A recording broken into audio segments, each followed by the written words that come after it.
it's 6 o'clock Thursday night, and people are still coming in the door. And so, Well, those Noel, are familiar faces. yeah, people are close the door behind you when you come in. So, Noel, do you want to give us a little bit of what's going on, and then I can introduce I will do, our yes. esteemed guest here. Yes, so good evening, everybody. In case you want to know what the painting is behind me, it's of Dyffryn Vernant Garden in West Wales, and it's a painting actually commissioned last year. And people always want to know what it is, and the artist is Hazel Morris, who I think should do more gardens. Anyway, what have we got coming up with Garden Masterclass? We've got some very interesting events coming up with our webinar series. Next week, we've got Tomasz Aniszko, who was the head of plant collections at Longwood in Pennsylvania for quite a few years. He's now back in his native Poland. And we did a Thursday garden chat with him and his wife Anna a few months ago. And so we're really pleased to get him back talking on this very interesting subject of when do perennials bloom. He's looking into some of the basic science, some of the basic rhythms that control perennial growth and control flowering time. It's really interesting stuff. 18th of November, we've got what is actually potentially one of the most significant webinars we've done, I think. It's a very new approach to understanding, managing and pruning shrubs with a guy called Pascal Prieur, who everybody in the garden world knows in France and nobody outside France seems to have heard of. So we're delighted to have filmed a workshop with Pascal, had it subtitled into English, and Pascal will be there at the end to answer questions. So that's the 18th of November, Understanding Shrubs the Revolutionary French Way. And I must say, I think it was a really powerful insight. I've never stopped looking at shrubs in a completely different way now. Really useful. We then got an in-person event, which is quite unusual for us to do this in November, with Liz Nicholson talking about the really valuable tool that she and her team at Nicholson Landscapes have developed, which is called what is it? Elemental. It's an application to evaluate the sustainability or otherwise of your garden or landscape project. And the last one I'll mention is a webinar we're doing on 25th of November with Alison Jenkins, who has a rather charming little garden stroke small holding south of Bath. She's talking about the edible ornamental garden, its history, and how relevant it is to grow your own food. And Alison is a really delightful person who's been a great friend of ours for many years, and she does workshops and things at Damson Farm, so it's really nice to have her on. So do please take a look at the diary pages on our whizzy new website, see what's coming up, and do please come and join us for some of those events.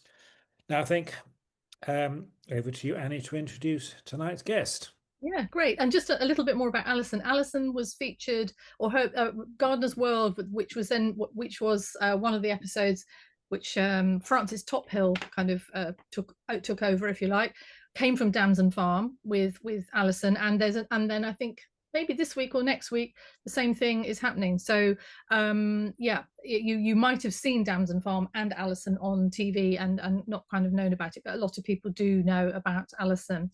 So yes, so I'm really very excited to introduce tonight's esteemed guest, Ed Flint. And Ed, a lot of you will know Ed either because he's been teaching and lecturing you. I can see Pat there in the audience. So, and Pat's one of Ed's long-standing students, and but also from Ed's amazing Instagram called Rother Amblings. And if you don't follow Ed on Instagram, you jolly well ought to.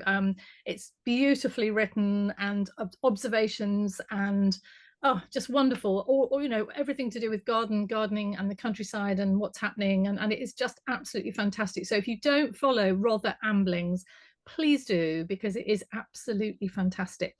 Anyway, Ed, welcome. It's really lovely to see you.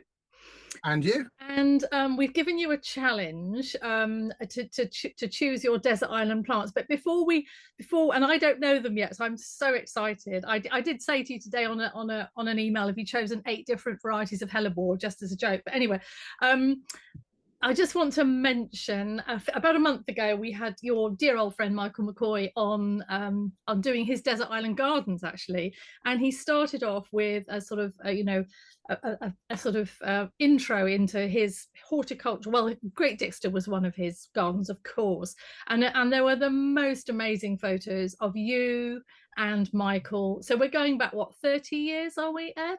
At least, you reckon? Yeah, I'm afraid, yeah, probably all Yeah. of that and maybe a Yeah, little yeah, bit yeah. more. And you both, I mean, if you haven't watched this, everybody, it's on our YouTube, and it's on, you can watch it through the website on YouTube.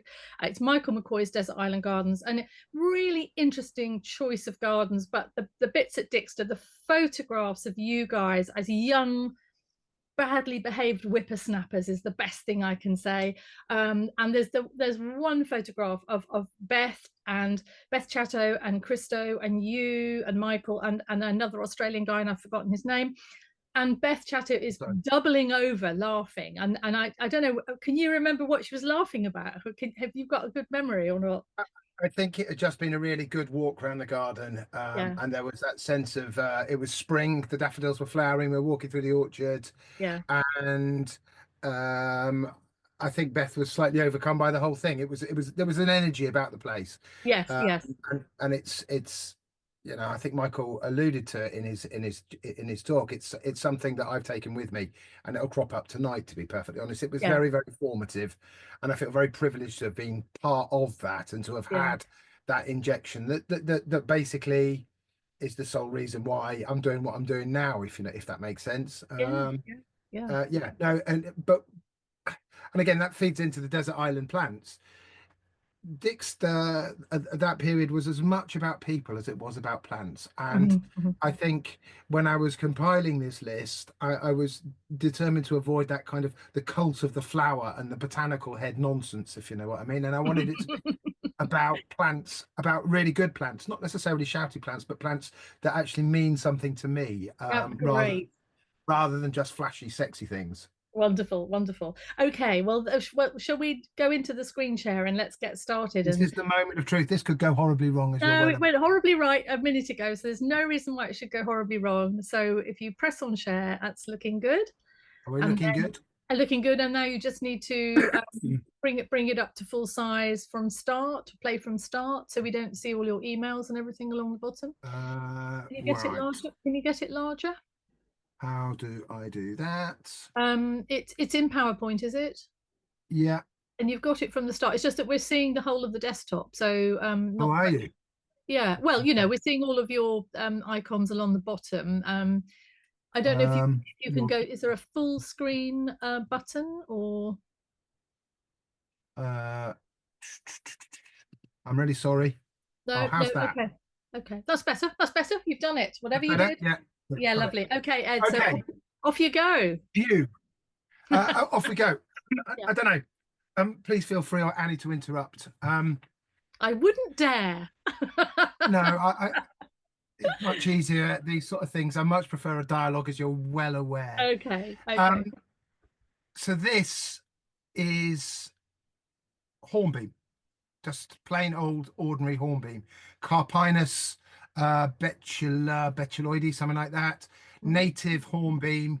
It is the tree, or a tree, that peoples the landscape that I live in, that I've come to absolutely adore.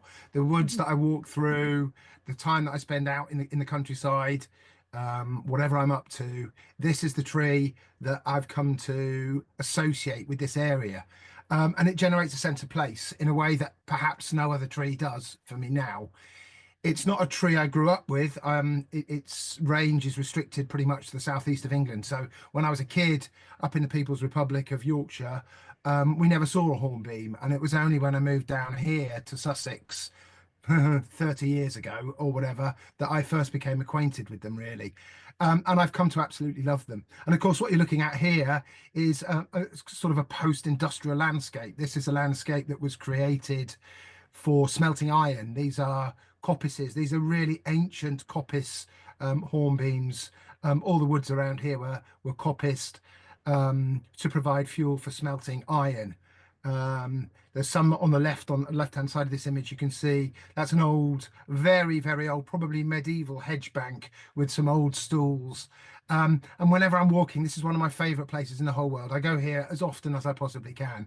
Whenever I'm walking along here, you can almost feel the ghosts of all the people that have walked along this path and all the people that have worked in these woods over the years. And it's become a really, really special tree to me throughout the year. But what I really like about it is it's so evocative of the place to me.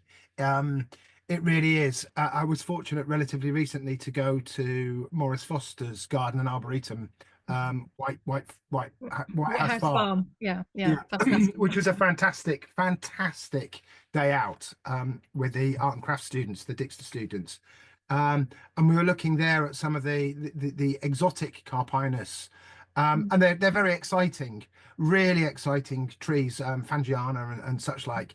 And I'd love to grow them and have a wood of them. That would be fantastic. That would be amazing. But for me, these wonderful hornbeams that create this wonderful landscape, and it's the place that they create. And I think in compiling this list of 8, should we say 8, open brackets, question mark, close brackets, so often it's not the plant, it's the combination, the place or the people that go together.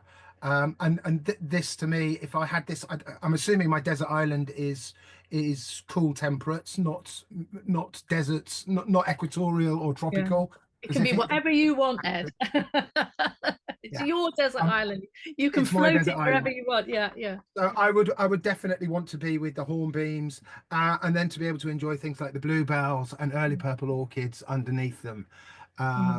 Again, just these really special moments, not terribly rare, not terribly rarefied, not terribly difficult, but just absolutely beautiful sort of environments that hornbeams create, particularly on these deep Wealden clay soils, which they really appreciate. And Ed, are we enjoying your wonderful wife's gorgeous photography here? You might be. Yeah, not mine. that previous one was beautiful. It must be Nikki. It's fantastic. Yeah. No, these are all with one exception. They're all Nikki's. Most of my photographs are Nikki's. And she does plant porn very well. And Ed, I'm interested that hornbeam over beech. Interesting. Well, beech is a tree much more of the downs, and when you're in this area, you get to or certainly I can tell where I am when we move from beech to hornbeam or hornbeam to beech, or when we drop down to the low weald and you see those staggy oaks and such like. So the hornbeam is the tree of these heavy, cold, wet, acidic Wealden clays. It absolutely loves them and it thrives on them.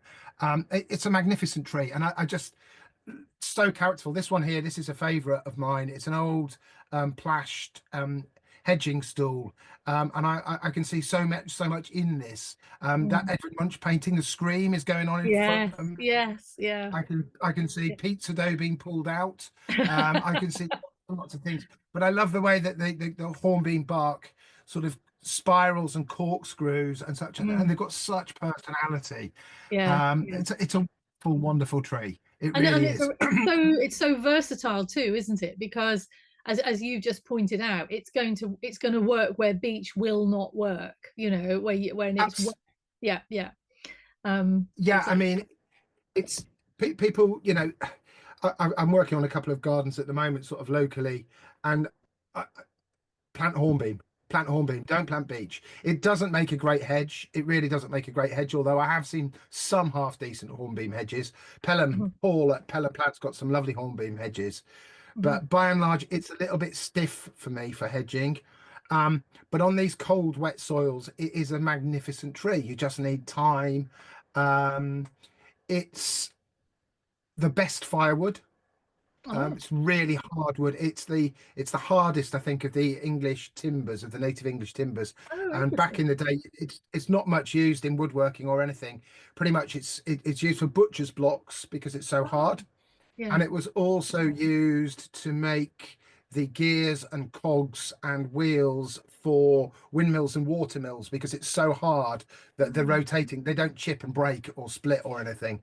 And it makes fantastic charcoal, which is why it was used for smelting. And it's just look at that canopy. It's just Yeah, that's beautiful. beautiful, Um, beautiful. and the other thing is this was taken in July, August this year. And it is the most incredibly resilient and drought tolerant tree in this Mm. climate because once its roots are down into these sort of deep clay soils, it's sucking up moisture and it Mm. looks good all year. I mean, look at that. Yeah, Um, beautiful, and then beautiful. you go into autumn and you get this lovely buttery yellow, soft misty light. This is a wood that I know really well. I know intimately. I know these trees really well, and you can see the squirrel damage on the one in the centre there. Mhm. Um, you can see the old stalls, and there's a few ash in amongst this wood. They're all slowly dying, Mm. unfortunately, because of ash dieback. There's a couple of oaks, but the hornbeam just seems to go on and on and on, and it's the most shade tolerant thing. But what I would say is that for me locally, and I've whiffled on about this ad nauseam, we need to cut these trees. They really need to be harvested. You know, this is an old coppice that should have been cut on a sort of 20 to 30-year rotation. This has probably not been cut since the war, like Wow. so many of these woods. And a lot of these hornbeam woods are starting to blow over because they're just overstood and not stable. And I think it's a real shame.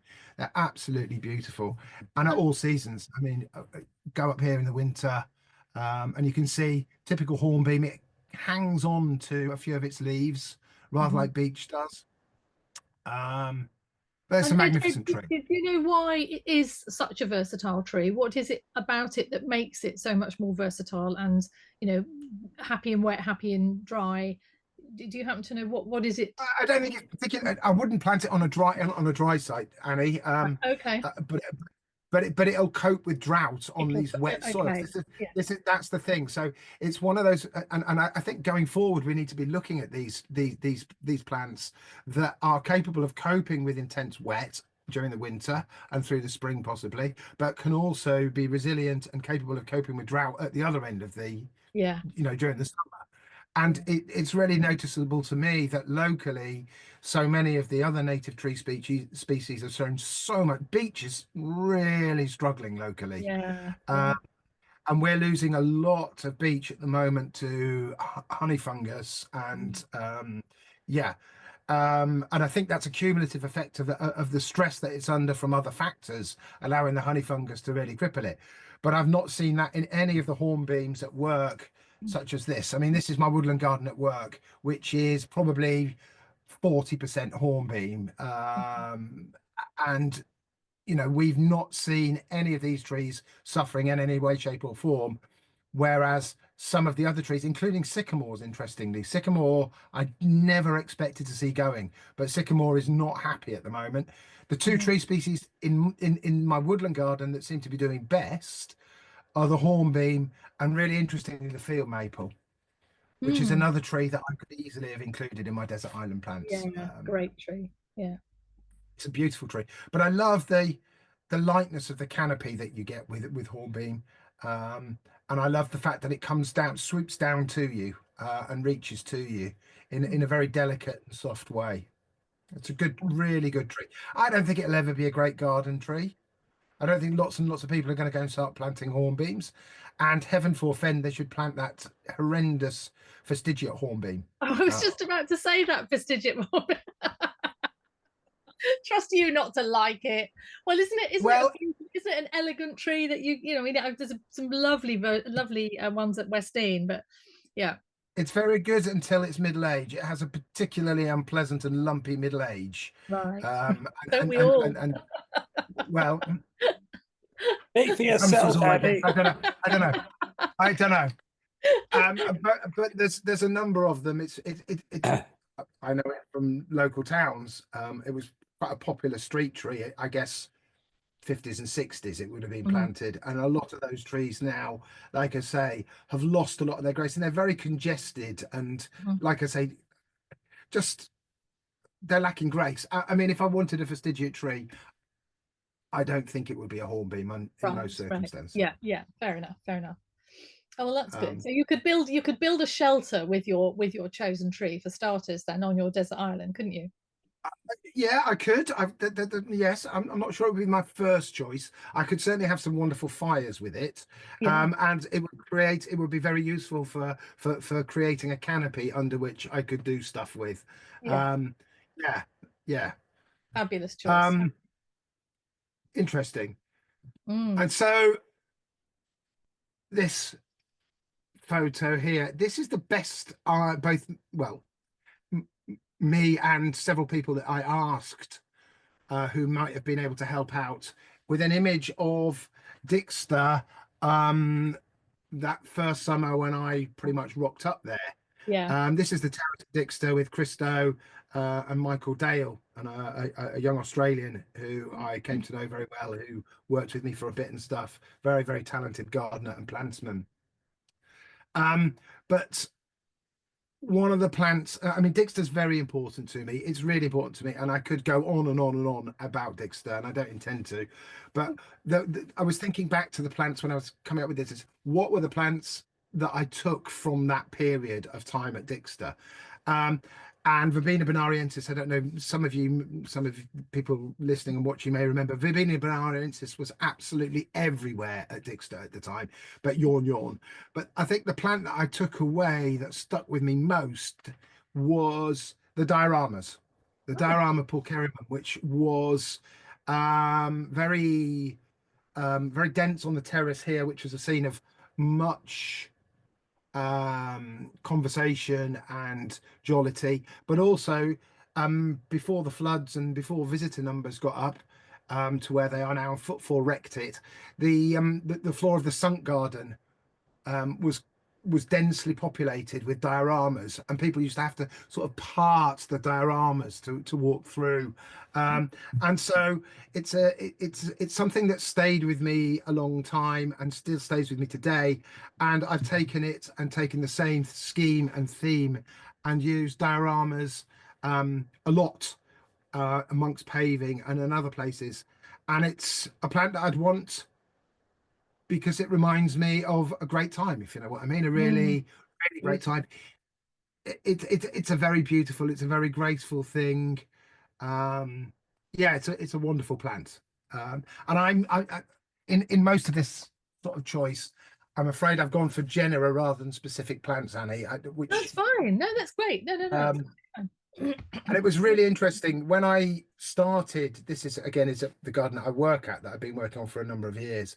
We started out, and I thought, right, this is an opportunity to really dig into this diorama fix that I've got, and I started buying named dioramas and growing named dioramas, and I had them all dotted around the garden, and I was keeping them sort of separate and vegetatively propagating them and stuff, and you know what? I just gave up and just let them do their own thing. They're filthy, promiscuous things. And people ask me, what's going on here? What species of dioramas are here? It's a hybrid swarm. There's Pulcherrimum, there's Dracomontanum, there's Ignium, there's Galahad, there's Guinevere, there's all sorts of genes in this, and we deliberately allow them to self-sow Yeah, along the terrace here. great. Really beautiful. I can Yeah. see the different genes expressing themselves in this swarm here, if that makes sense. Mm, Look beautiful. at that. Yeah, Look at stunning. that. Stunning. Um, Really intense. The one that I have managed to keep clonally untouched, they tend to be relatively short-lived again with me, unless they're moved around. But this one has lasted well. This is the wonderful. I'm pretty sure that this is Lancelot. Which is a remarkably feminine kind of flower to be called Lancelot, to be perfectly honest. I imagine Lancelot sort of bold and brave and sort of masculine and stuff, but this is a fantastic diorama. One of the few that's done really well in the borders for me. And I love the fact that they've got such an affinity with water. Um, the flowering period on dioramas, it's a bit short. but before they flower, they are very beautiful. This is in Elizabeth Strangman's garden. And it's just coming into flower there. And I just love the way they catch the light and they flicker. One of the things that I'm really interested in and motivates me and really drove this selection of plants in a way was I'm interested in plants that are dynamic and gardens that are dynamic, not only in the short term but in the longer term as well. And dioramas are very dynamic. I love the way they seed themselves around, and you can't plant a diorama in the place where it'll best grow. You have to let them find their own place and then be there, and just let them get on with it. And you also have to turn a blind eye to them when they're being really manky, because you know the build up of brown stuff in the bottom can be really unpleasant. But we try to groom them only once or twice a year. If you groom them too frequently, you ruin them, and you start pulling out roots and stuff. And you know you can't groom them by cutting. You've got to go in and tug the brown out, which is not a job to undertake lightly, and certainly not a job to undertake without gloves. But I love them before they flower, and then they come into flower and they weep and arch over. Yeah, what I can't be doing with angels fishing rods and stuff. What's the other common name for them? We don't, Angel's fishing rods is the one that I know. You Yeah, mean there's another one. you can't be doing them being called that? Is that what you're? Yeah, Yeah. yeah, yeah. There's another common name for them that. Anyway, it doesn't matter. Mm. Wonderful things, wonderful things. Blink and you miss it. But really well worth the growing for me, and I would want them on my desert island, I guess, in the rockery. And so yeah, this is the other big influence on my sort of gardening career. Somebody who knows more, has forgotten more than I'll ever know, to be perfectly honest, and somebody I've learned so much of and continue to do so. It's Elizabeth Strangman, seen here relatively recently, working away in her garden, which she still manages to do. And from her, as you quite rightly assumed, Annie, I couldn't do this lecture without discussing hellebores. Her I garden. thought so. Yeah. Yeah, I mean, it's a gimme, and it would be perfectly possible, as you sort of alluded to do a whole hour or more on hellebores. So I'm not going to. But this is how I like to see them. I think this is just wonderful sort of primavera garden. And again, I'll come back to this shortly. It's about the plant and it's about the combinations and it's about the time of year, that's really important to me with these. These are particularly rarefied and good hellebores. I don't know. Can you see them top right, top left-hand corner? Yeah, but it's the fact that they're flowering with these lovely swarm of crocus thomasinianus and snowdrops and such like. Really, really very, very beautiful. But Elizabeth Strangman, for those that don't know, pretty much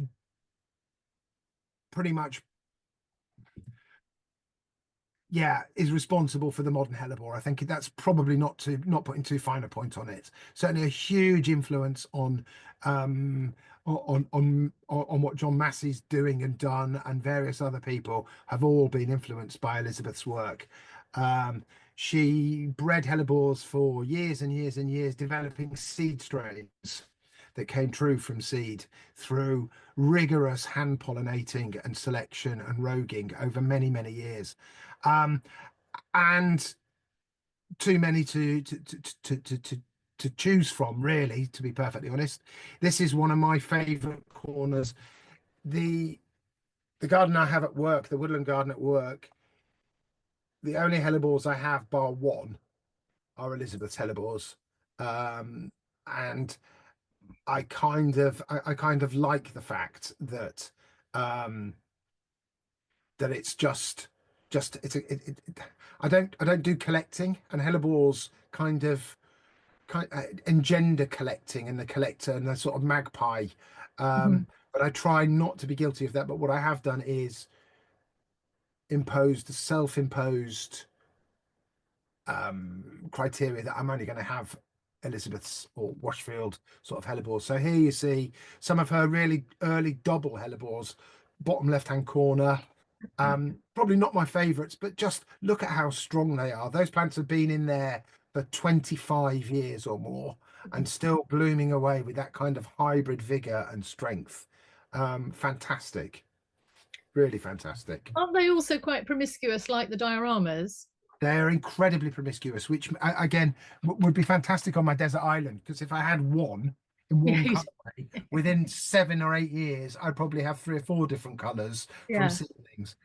I are odds with a lot of people, and people I can amongst your audience may well take issue with what I'm about to say, but I deadhead my hellebores religiously, so I don't allow sowing. So Right. I've kept them clean and pure.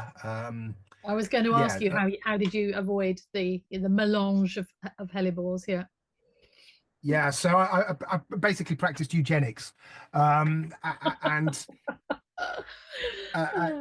yeah, and we do. The thing about hellebores is it takes 3 years to get a flowering size plant, and when you're growing a pool of hellebores with the variety of genes that we're growing in the garden, open pollinated seedlings are likely to be odds are they're going to be pretty filthy, to be perfectly honest. You know, you've got this morass of genes and bees going around, spreading it all around, and it ends up like a kid's sort of watercolor painting where you end up with mud basically, and lots of poo, and you lose these kind of really clear bright colors, this sort of bright reds that Liz strove for. So it's easier just to stop them self-sowing by deadheading. Perhaps a bit dull. I'm comfortable with that. You know, they're expensive plants. Do you really want them to be overrun by their own children in short order that are going to be kind of not very good, probably? And you spend 3 years, devote all that space to them, and then they're just grubby, mucky things that don't resemble their parents. Sounds a bit like me. Um, I mean, I love these double red ones, or the red ones full stop. This is one of the last sort of colours that Liz fixed as a seed strain before the nursery closed.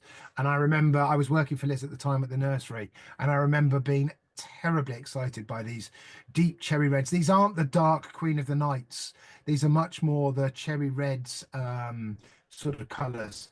And again, I tend to grow them in single colour groups. There's some doubles and singles here, but they're all in the same sort of colourway. They're much stronger grown like this. They make much more impact. But again, these plants have been planted here in the woodland garden. These have been here for 25 or 30 years, just getting stronger and stronger and stronger. And such vigorous, strong, healthy plants. Fantastic garden value. Flowering from February through to April. And I wouldn't be without them. I like the cherry reds. Yeah, gorgeous. That dark color, that burgundy on the left hand side, beautiful. Yeah, I find these much better in the garden than the really dark slaty blues and the Queen of the Night strains. These are much more telling, and if you can get them so they catch the light, they really glow and they've got that luminous quality that brings them forward. Whereas the really dark ones, which I do grow and they're fantastic, they're a bit recessive, and I find that possibly not as good a garden plant as these. This is a particularly strong color, to be perfectly honest. And it makes a particularly strong plant. And interestingly, this also has quite nice dark foliage when it first emerges in the spring, which is a second string to its bow. Yeah, there's a simple joy in them. Here underneath, Titter, not at the back, Rubus cockburnianus, and with sheets of this wonderful of snowdrops. The epitome of spring, to be perfectly honest.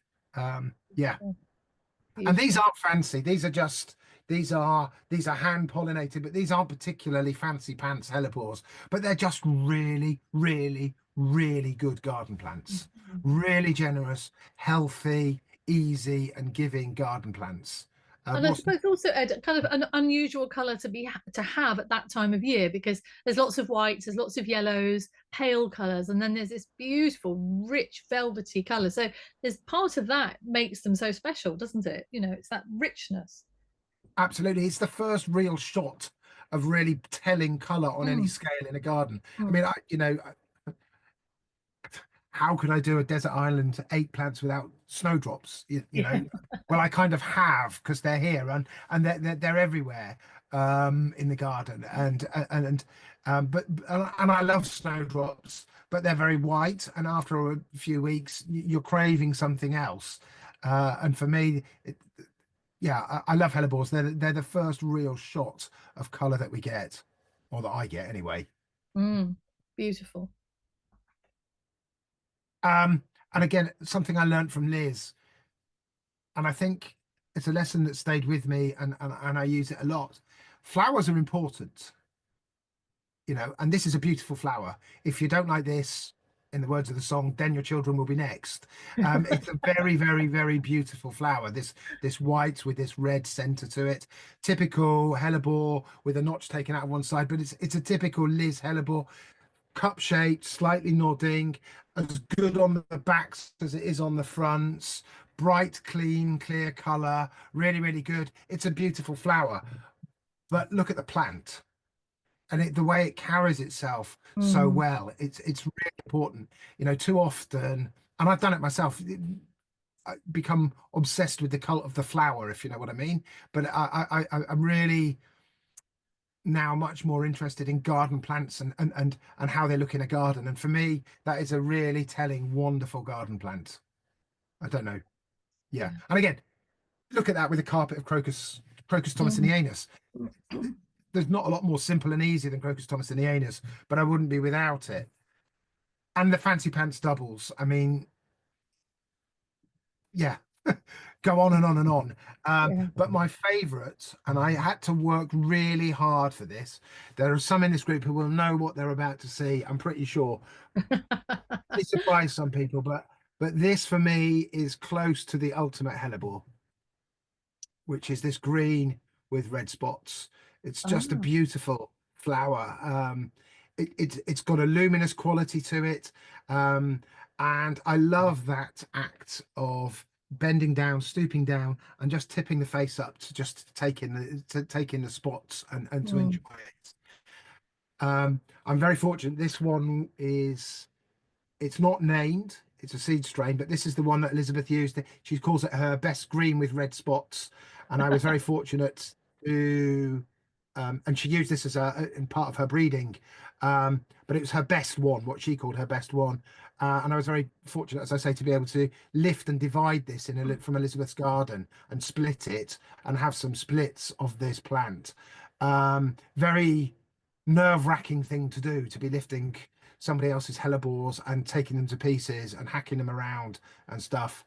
But I've now got quite a significant drift of this plant, and it's a wonderful. I've essentially cloned it.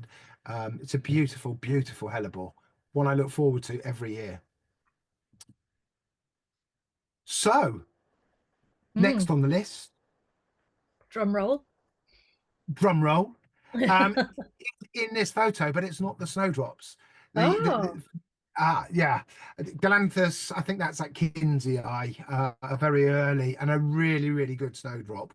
But if you look bottom left-hand corner, you'll see the silvery leaf of one of my very, very favorite plants, a plant I cannot possibly bear to be without, which is Cyclamen hederifolium. oh. Again, really easy, really generous, really giving thing that is incredibly plastic. It will grow in meadows as it is here. This is in my autumn meadow with a few winter flowers. Um, and I just love the complete variety of leaf shape and color and flower color and form that you get. It's a plant with essentially 3 seasons, certainly 2 good seasons, if not 3 seasons. It's in leaf now right through the winter. These wonderful sort of silvery forms. This is I don't know. Did you ever meet Peter Moore? No, no, Tile Barn Nursery, no. not a million miles away from here. He was a great cyclamen grower, sadly no longer with us, but a lovely bloke I got on with really, really well. I can't smell pipe tobacco now without being reminded of Peter and Oh, going around the lovely. nursery with Peter. Um, but he grew into also there's cyclamen, you may know, Tile Barn. Anything prefixed by Tile Barn in the Oh. cyclamen world was a Peter Moore introduction. So there's Tile Barn Nicholas and various bits and pieces. But he selected these seed strains and including these wonderful sagittate arrow-shaped cyclamen. I love this with Polysticum sativum. Mm. Um, with a silver heart to them, and then these absolutely pure silver forms of Heterifolium, huge leaves, almost like a cabbage leaf, with this wonderful silvery sheen to them, smiling at you right through the winter. And then they put themselves in these wonderful places. This is at Dixter on the steps up to the sunk garden, so to speak. And I love the way that the cyclamen just the ants move the seeds around. I'm pretty sure it's ants that move them around, and they find their way into the. You could not plant a cyclamen here. It would be impossible to plant a cyclamen in this kind of crevice, rather like the dioramas. And yet Mm. they do so well, and they just perfectly place themselves in hedge bottoms, underneath shrubs. Fantastic foliage right through the winter, and then in the autumn they give way to these wonderful flowers, which there's magic in these, isn't there? Do you not Absolutely. find Yeah. And it's a bit like the come the end hellebores, of August? the way they hold themselves as well, isn't it? It's lovely. Yeah, there's real personality, there's real dynamism, there's real character, and come August, my least favorite month in the whole world, in the gardening world, August and February are the 2 months I find most difficult. But come the end of August, I am about cooked and done. And to have the freshness of cyclamen in the meadows and in gardens and in the woodland coming through, and knowing that they're going to take you right the way through. They're still flowering today. I was looking at them today. So from August to November, you'll have this carpet of these dolly mixture shades of pinks and whites, and the dynamism of the petals. They're sort of windswept rodents. Fantastic. Oh, beautiful. And yeah, right up until November, sort of flowering with autumn crocus. Again, a thing that, ooh, Crocus speciosus, very close to being in my desert island plants. It's something I look forward to. That is one of the highlights of my year. I just love autumn crocus. Perfect complement, that blue, violet blue with the pinks and the whites of the cyclamen hederifolium. I wouldn't want to be without. Okay, and now for something completely different.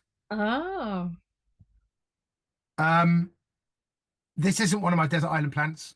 This oh, is, but it ought to be. I had to make a choice between the willows. This is the wonderful Salix rosmarinifolia. um, Um, which do you know it, Annie? Have you come no, across it? no, because I thought it was going. You were going to say it was Salix exigua, but it's not. So it's rosemary No, nephofia. No, yeah, okay, rosmarinifolia. okay. Possibly a form of Salix eleagnos, but Mhm. Q lists rosmarinifolia as a separate species. Apparently, it's extinct in Bulgaria, Oh, which I learned today whilst looking on the Q thing. Um, it's one of those plants that has it without doing anything. It's just got it to me. And it really grips. I coppice this every year.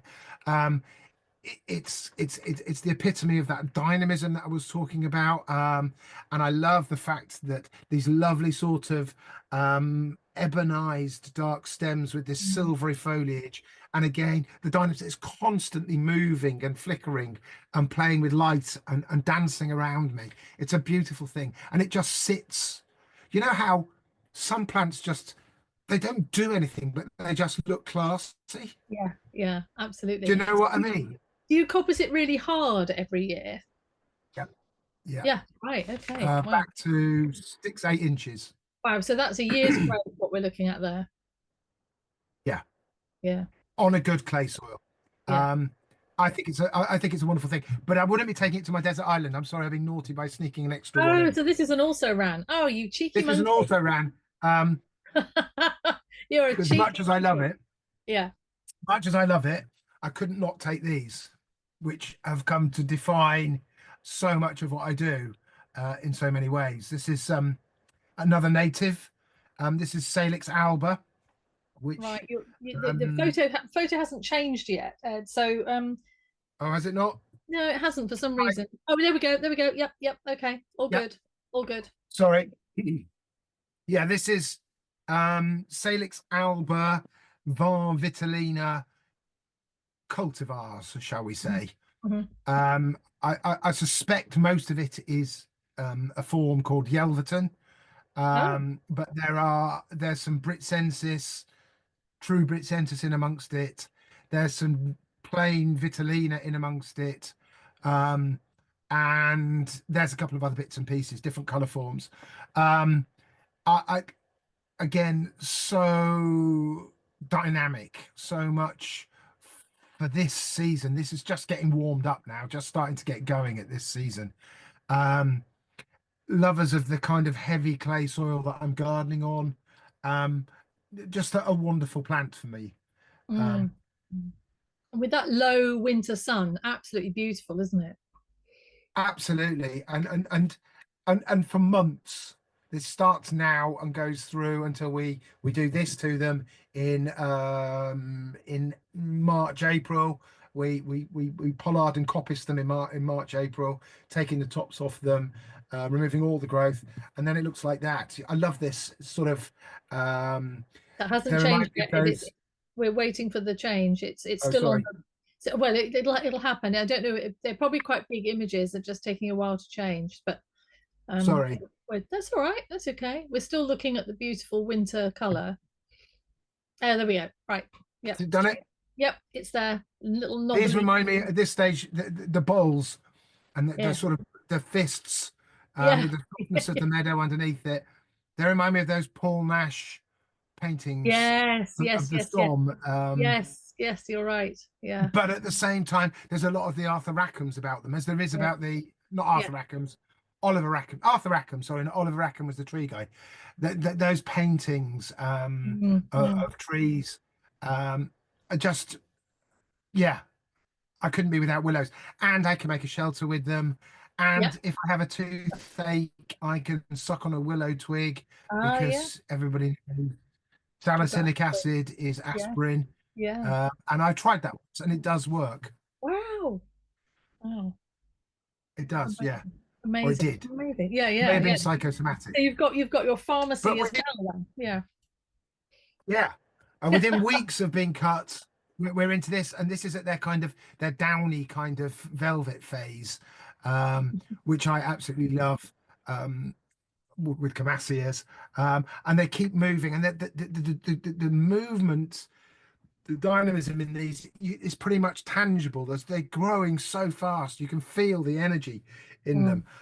And then with next to no time at all, they've gone past that and they've gone into their really fluffy phase, which I like. And then they go into back into full canopy basically. And one of the joys at this time of year is sitting in here, and this becomes alive with chiffchaffs and garden warblers moving through the Mm. garden, and it's just this buzz of energy. I really love them. Fantastic. And that's an area of your garden. Is it called Dead Man's Ditch or something? Is that it? It's called Dead Willow Hollow. Oh, Dead Willow Hollow. I thought it was Dead Man's Ditch. Dead Willow Hollow, and it's Dead Man's Ditch. I might have to come up with that. Um, I can think of a few ditches where, yeah. Anyway, no, it was called Dead Willow Hollow. I'm pretty sure it was it's on the footprint of what would have been the farm pond. Oh, So right. it's the equivalent of the Dixter horse pond. Right. And when the building works and such like were done, this area was an absolute it was a greasy, muddy puddle basically, and the Mm. builders were still on site. And I was having a fairly uneasy relationship with builders, as gardeners often do. And they thought it was absolutely hilarious that there was this crazy gardener walking around in March in Wellies, pushing sticks into the ground in this area, and they christened it Dead Willow Hollow, Oh, um, right. because Oh, they assumed that it was fated to die. So this was Dead Willow Hollow, and the terrace where the dioramas are growing was Tumbleweed Terrace. I asked for it not to be pointed. Colour, gotta have some colour. right. No, we're still waiting for it to change. They've slowed up a little bit. I don't know quite why they have, but anyway. Oh, there we go. Yeah, boom, color. Yeah. Boom, colour. Mm, And also perfume. mm, I, I am I'm besotted with the perfume of Phlox. mhm. And I had to choose one Phlox. I didn't do the dirty onion with Phlox and do a whole genus. It's Phlox Blue Paradise, one of the very, very best garden plants for me on my heavy clay soil. Um, Introduced in only in 1990. It's a Pete Udolph introduction. Oh, Um, but this it has this marvelous fragrance, and there's a June morning. It happens every year where you can walk through the garden. A June July morning, there'll be it'll be still, it'll be warm. There'll be heavy moisture in the air, and you can almost feel the perfume as you walk through the garden, sort of coalescing on your skin. You can taste it. It's such a strong, resinous, sweet perfume. It's a wonderful thing. And Blue Paradise, it's blue, it's purple, it's pink, it's violet. It goes through these fantastic color changes through the course of a day. And if you happen to see it on a day of high kind of electrical activity, it becomes charged and it goes really luminous and ooh, starts sort of almost fluorescing. It's just a weird thing. It's a wow, wonderful plant. And I've got groups and groups of it. I absolutely love it. Look at that. yeah, In the big um, beautiful. pea sticking. Yeah, no, we've got it. Uh, We've got it nice, lovely, lovely and tall, and with the yellow. Yeah, so it's quite tall, isn't it? There, or is it on a bank? no, that is quite tall. That is a good year. Yeah, That'd be a year after splitting. I would have thought we yeah, split every 3 years, right. and that kind of strong growth. It's normally a little bit shorter than that, and it's also doing extremely well on the fertilizer that the clematis and the rose have had, which has suited it fine. But we did pea stick, and this flowers for me reliably. This is its main flush, its first flush, which will be June, July, end of June, July, and then we deadhead, and then we're pretty much guaranteed a continuous dribble, but a Mhm. meaningful dribble through September and October. And I could have picked this today quite happily from the garden. Oh, It's a wow, wonderful thing. amazing, Look at amazing. that. It is. It's a gorgeous tone of blue too, isn't it? Purpley blue. Yeah. Well, in the right light, it's pretty manky in certain lights. It's funny. Phlox in the harsh light of 2 o'clock in the afternoon, they go pretty pasty faced and feeble, Mm, to be mm, perfect. mm. These are obviously taken at optimal time. But it is wonderful. I love that dark eye. But it's the perfume. Yeah. And can it take a reasonable amount of shade, Ed? Um, Or is it kind of woodland edge, sort of partial I, shade? I think of them more as being border rather than woodland edge. Right. Okay. The problem with them is if they're stressed, drought stress, they go downhill very, very quickly. Right. Right. Uh, so I don't grow them in the wild garden. Those are border flocks for a reason. Pete may say otherwise, and it may be that he's stressed it and managed it otherwise. But for me, I think of them as being border plants. Um, how am I doing? All right. Yep. Yeah. Good. No. Great. Um, Interesting. Yeah. Does that come up? Yeah. It has. So what are we looking at? Again, I could have picked 8 euphorbias quite happily. The biggest genus of plants in the world. I could have picked 8. This is I mean, how do you garden without Euphorbia wolfenii? How do you garden without Euphorbia amgelassa or ameljassa, whatever it is? But this is not what it says on the tin. This is I bought this as Euphorbia margigliana or mardigliana, um, which is a wonderful, it's a fantastic plant, this, but it isn't mardigliana. Mardigliana is native to the Balearics. This, I'm pretty sure, is a hybrid that's been produced by seed. There's a number of them knocking around. The true mardigliana, which I've seen in photos, is very, very different to this. And this, but this plant, which I bought from Beth Chatto, labeled as mardigliana or margigliana or whatever it is, and I vegetatively propagated it, but it flowers from May to November, non-stop. It's bone hardy, it's tough as old boots. Um, it's a fantastic, fantastic garden plant.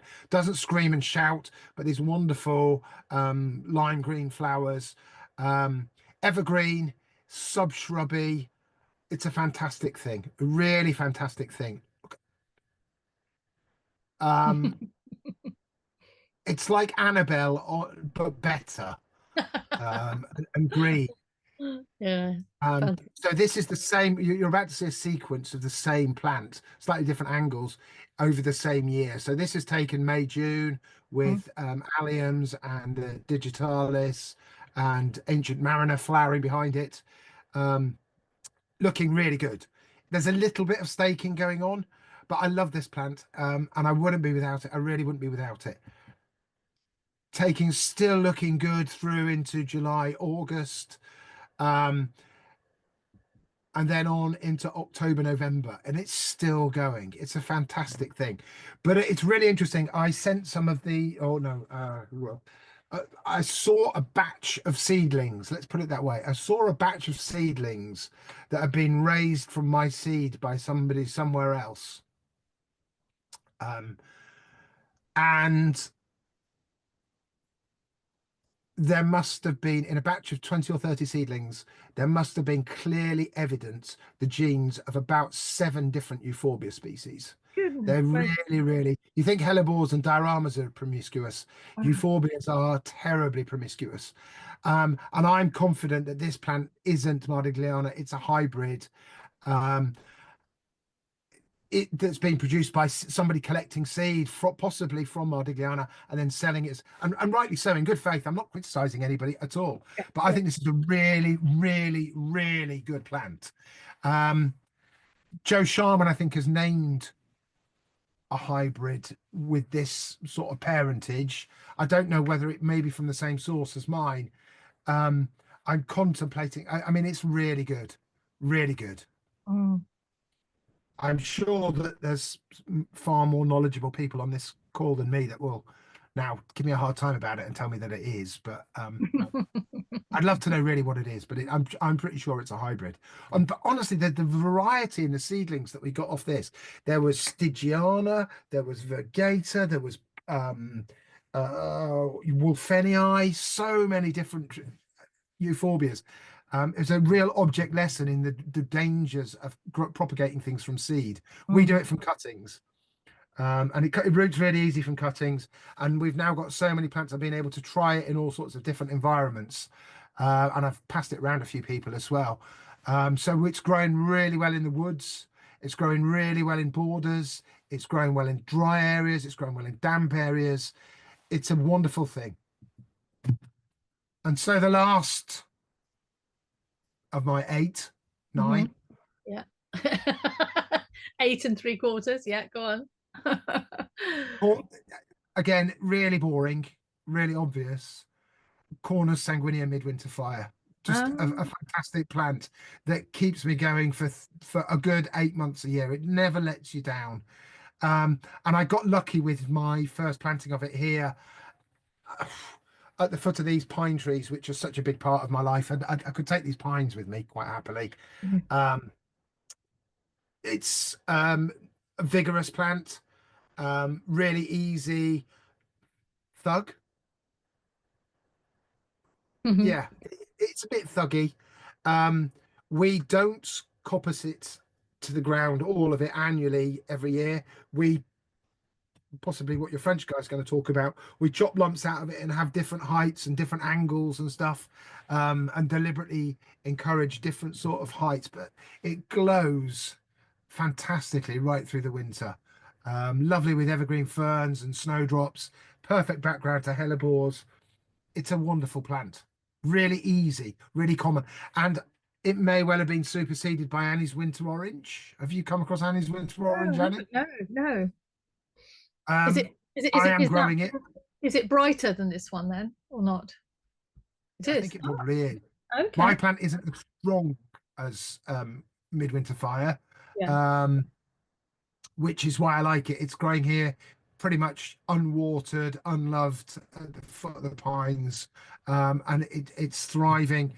This is it just the other day. This lovely buttery autumn colour against the sort of burnished, that's beech and hornbeam behind it. It's a Mm, lovely thing, and it just sort of anchors the garden beautifully for me. stunning. Oh, I've gone too quickly, possibly. No, it's fine. No, we're in the snow now. That's lovely. Okay. Yeah. So here end of the lesson with regards to that. How's that? Yeah, some great choices. Yeah. And interesting, I there's a loved you starting off on hornbeam. I mean, it's such a wonderfully versatile thing for clipping, and you can cut them so fine, and you can cut them really thin. And I remember seeing it does very well in southern Sweden on the kind of colder, heavier soils in Skåne, and I've seen some wonderful ones with kind of flyaway dragon tail extensions and windows. You can go in and really do a much finer job on it than beech. So yeah, nice to see the hornbeam. it was a real gardener's choice, Ed. Because Yes, there were yes. lots of promiscuous plants. I was interested how how half of them quite promiscuous, and then you've got a smattering of thugs, and then these really good doers that do throughout the season. It really shows that it's a sort of your appreciation from a gardener's point of view of really good, strong doers in the garden, basically, that are going to give you lots and lots of interest. I think that's absolutely right. Like I say, I've got away. I mean, I don't want anymore to be gardening and working, having to work ridiculously hard for something that's only going to give me blink and you miss it, if you know what I mean. I Yes, want, yeah, I need value. I've got a big garden to look after, and these are plants that will allow me to do other things. They're not bad plants. They're really good plants, and I think we tend to be a little bit snooty. And I've got another list. I've got another. If I did this tomorrow, there would be another list. I yes, can't believe I didn't talk about Paris polyphylla. I can't believe I didn't yeah. talk. There's no calyptrums in this list. There's no hydrangea. There's no Yeah, narcissus. Yeah. yeah. But I am increasingly drawn to plants that I don't have to fight for. I don't mind So, fighting for plants. so in true desert island disc style, if you had to take a book away with you, one book, what would it be? Well, um, if I could take, I know you're going to ask me what my luxury item was, and I was about to say my library. Um, No, you're a so bit if like I had to take, yeah, if I yeah, had to take one book, yeah. uh, I hummed and hawed. Those of you those watching that are students will know um, that I advocate for the year at Great Dixter on a pretty much a weekly basis. It's a book about far more than gardening and stuff, and it's really important to me. It's a book I treasure, and I love. But it wouldn't be that. It would have to be this. It You're would so have to be this. okay. What is it? It's The the same book that Michael McCoy chose, The Adventurous ah, Gardener. This is my interesting. original copy of The Adventurous Gardener that I Yeah. was given by pure chance by my parents when I was 16. And Wow. I'm about to do something I wouldn't normally do. I have literally read it to death.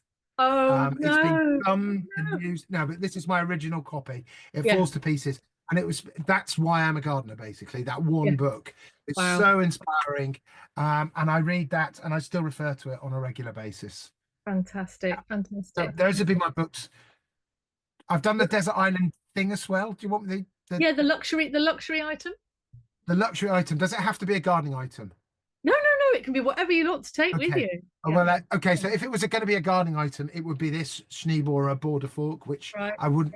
This is permanently fixed in my hand, and I use it day in day out. But I didn't want to do that. That would be boring, unpredictable. So, and my wife gave me that, so I'm kind of Nikki gave me that, so I am kind of attached to it. I think if I could, I'd like to take the dog. Oh, I you're really would like to take the dog. Who could gather He- firewood for you. He would gather firewood for me and chase pheasants. Oh, The fantastic. other thing he would do, the other item I thought about taking was my binoculars. I very much enjoy bird watching, and one of the great joys of, as I alluded to earlier, was at Dixter was the fact that it was full of people who had different life experiences, different hobbies, and and it's really important. I can't be dealing with people who are completely obsessed with plants to the detriment of everything else. And there's got to be more to life than just gardening. So my binoculars would be good, and the dog. But if I had to take one thing, and ultimately the thing that I most enjoy, it would be my fishing tackle. Fantastic. You know what? You're equaling Ronnie Wood, who was on Desert Island Discs about 3 weeks ago, and he managed to smuggle 5 items past Lauren Laverne and she got into a lot of trouble for it. So you are equally bad as Ronnie Wood. But the thing about fishing is it's the places it takes you, Yeah, and beautiful. that's the first image is the swale. This is the Upper Tees. I don't know if you've ever been up to Upper Teesdale. No. Oh, Yeah, beautiful. to fish, Beautiful. absolutely beautiful. Yeah, Stunning. I can Gosh, have my fishing tackle. yeah. So I think we'd have to allow it, otherwise there would be a lot of trouble. But Ed, that's been such an interesting selection. I don't know if anyone's got any questions. I know we got a little bit over time, but if anyone's got any questions to throw at Ed, now is your moment to pop them in the chat box. But no, Ed, absolutely. So what about what one plant would you absolutely not take with you? What would be the last one that you'd leave as you set off for the desert island? Tradescantia. Tradescantia. Tradescantia andersonii, the world's most boring perennial. I knew you'd come up with something quickly. What would you not take? What would I not take? Oh Yeah. God, yeah. Well, that's really hard. No, I don't know. I can't. There's. Oh, I could probably think of a few things I wouldn't take, but Rhynecia, Cicericium. Yeah, Cicericium I wouldn't take, absolutely, because it just gets that horrible black sort of. It just looks like someone's gone around with a match and singed it, and it's Salix caprea Kilmarnock. Oh yes, no, that's disgusting. Yeah. I had great joy once in a client's garden when his mother-in-law of his divorced wife left, and it went straight into her little garden, which was a sort of dower house, and chainsawed one down. Great pleasure. Cosmos apricotta. Which one was that, Ed?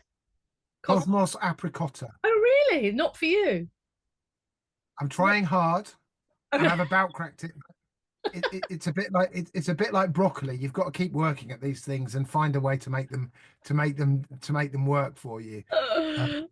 Cosmos apricotta and Thalictrum ellin. Right. Oh really? Oh, that's interesting, because I thought you were a bit of a Thalictrum buff. I am, but not Ellen. Not Ellen. Interesting. Oh, fantastic. She's grubby. Ed, thank you so much. Oh, Pat's saying informative and fun. Thanks so much. I'll have a smile all evening. Yes, I'm sure we all will. Ed, I knew it would be brilliant to ask you this and to set this challenge. And what an interesting selection. I mean, we've got trees, shrubs, bulbs, perennials, and I'm just rather intrigued by the sort of link between them, the sort of promiscuous thuggishness that runs through. And I think that is about, the things that are going to really perform well and save a bit of time and money, I guess, too, because they're just going to procreate all over the place. Give me time to go fishing. Exactly. Lovely, Ed. Well, listen, thank you so much. It's been really, really good fun. Thank you. Thank you.